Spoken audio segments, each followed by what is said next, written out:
E aí pessoal, tudo bem? Mais uma melhoria aí na PCX, é aquilo que eu sempre digo, não interessa a moto que você tenha, o importante é que ela caiba no seu bolso e cumpra com aquilo que você precisa. E eu achei isso na PCX, tá? Então não estou defendendo moto nenhuma não. E estou gostando. Sou chato para barulho, não adianta, não gosto.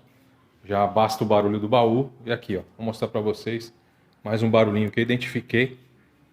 Aqui, ó, fica a tampa da bateria, de acesso à bateria da PCX. Dá uma olhada, ó.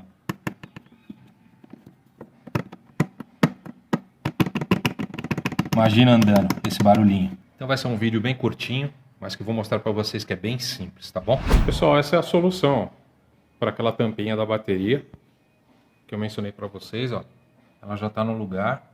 E assim, pessoal, eu procuro não fazer nada que mude a originalidade da moto, tá? Então, eu procuro coisas simples. Então, ó, a gente está falando aqui numa borracha, uma espuma, na verdade, né? Ela deve ter de 3 a 4 milímetros com cola.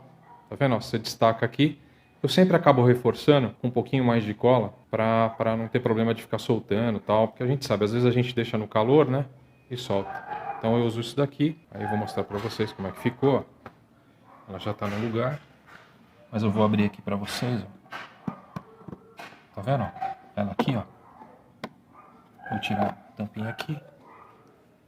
Então desculpa aí a imagem, mas ó, ela tá no lugar, ó, sem mudar a originalidade de nada, simplesmente para deixar de fazer barulho. Vamos encaixar ela.